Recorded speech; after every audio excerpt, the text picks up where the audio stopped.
Although, of course, we had the roof on the major part of the house, and the two reception rooms on the ground floor were done, all of the upstairs was really still needed to be done. And we had one bedroom that was habitable, and all the other rooms were waiting to be done.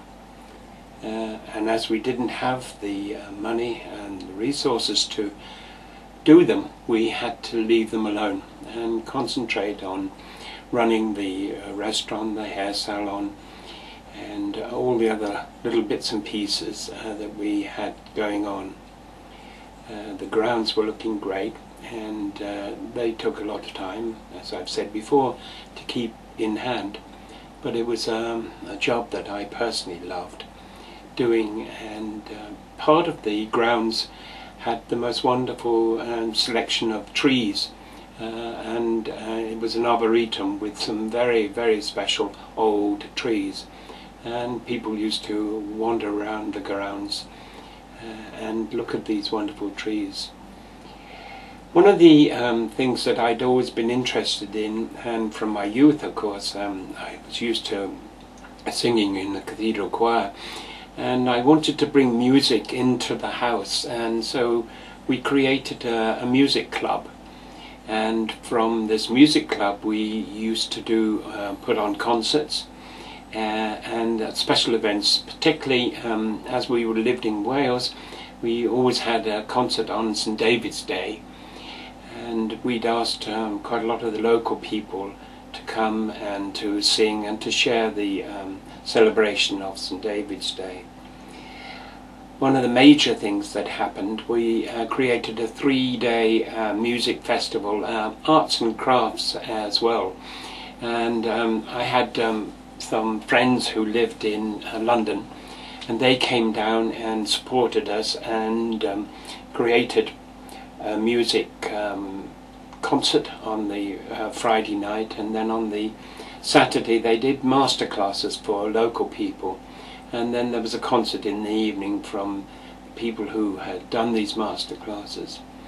And it was a very joyful and wonderful time, and the weather on that particular weekend was absolutely fabulous, and we served a supper as part of the concert, and laid all the food out on the lawns on these huge tables that we made up, and it was really fabulous, and one of the most memorable times that I can remember of living in this house, with all its ups and downs, but the joyful music and the way that people wandered around the gardens and eating and drinking was something that stays very strongly with me. Our relationships with the other people who were living in the community around us deteriorated somewhat, because we had different ideas as to where money should be spent, and unfortunately we had a breakdown of this relationships, and I guess it's something that always happens within people who are trying to create something together, and each person wanting to do different things and someone not agreeing with that. And I have to admit that I personally got very upset and unhappy about living at Rosagowin, and I decided that I would go back to Findhorn. There was a friend of mine who was running a workshop there, so in 1989, 10 years after I had been to Findhorn, I went back to do a workshop with this friend of mine, and in many ways that brought me to thinking about, do I need to stay in this place called Rosagowin, or was the angel of Findhorn calling me back there? Again, I did my usual thing and came back to Rosagowin and stayed for another year, trying to see ways in which we could find more money to finish this project.